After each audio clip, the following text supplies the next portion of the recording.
Hi, I'm Mark Elliott, Head of International Residential at Savills. We are delighted to be the sole global agents on Brent Cross Town, the new Regeneration Masterplan by Argent Related. Argent Related, for those that don't know, are best in class for what they do, which is large-scale regenerations, most famously King's Cross, more recently Tottenham Hale, but with the addition of Related for the joint venture for this project, and Related being famous for the masterpiece in Manhattan, which is Hudson Yards. We are incredibly excited about what's coming here. So we're going to talk in more detail about the project. We're going to introduce you to the show flat and show you around the show flat. But really, the reason why I wanted to introduce it personally was just because we feel so strongly about the Argent Related brand and what they've done in the past that it's something that we wanted to share with you.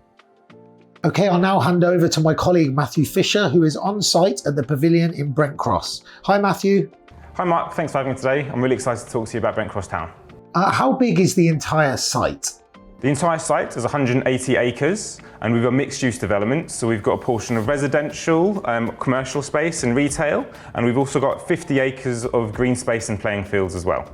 Can you tell me more about where the new station will be with regards to the rest of the project?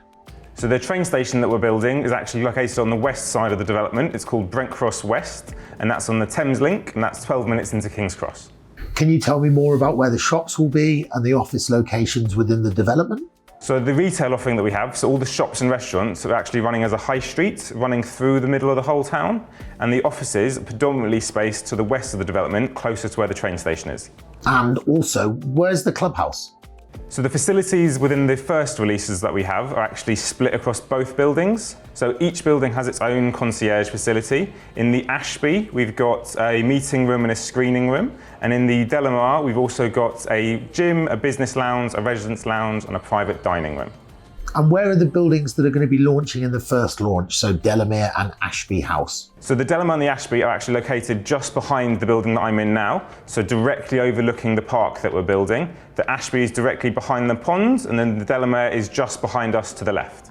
And what are the views? Not just the best views, but can you show us some of the other views with regards to both of the buildings? So if you're in the Ashby and the Delamere, if you're on the front of the building, which is southeast facing, you're overlooking the park that we've got just here. But then if you're inside, then you're most likely looking over into a courtyard or along the residential roads that we've got running through the development. What's your favourite pick? Being on site, what do you and Agni think are the best units for both investors and owner-occupiers to look at? So there's a few different options for investors and owner-occupiers. Obviously, if you're on the front, then you're park-facing, so that'll have your best views as an owner-occupier.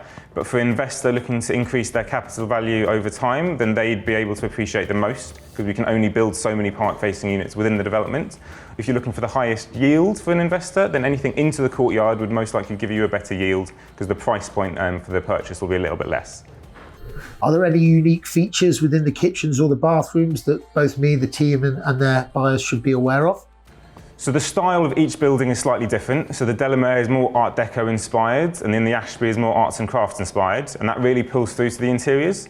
So in the Delamere, we've got some nice dark stain herringbone flooring with a blue colour in the kitchen, and in the Ashby, it's more lighter colour palettes with wide plank light oak flooring, and then a sage green in the kitchen as well.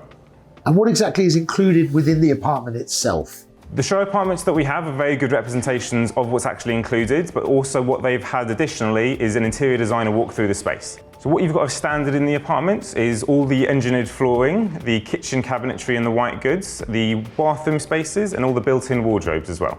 Brent Cross to me is such an exciting development because it's one of the largest regenerations in the UK. I only live around the corner. I've been going to the shopping centre all my life, and the area definitely needs it. With all the infrastructure that we're adding in to the train station, the schools that we're rebuilding, the park spaces that we're updating as well, there's only one really development in the UK, certainly in London, like this. So if you're in Hong Kong, please reach out to me or one of the team for a chat. We can run you through all of the information. But if you're in the UK, reach out to us and we can set it up with our colleagues Matthew and Agni, who are on site, and they can give you a complete tour of the residential, where the commercial will be, where the new train station is going to be, in much more detail than perhaps we can on the ground here.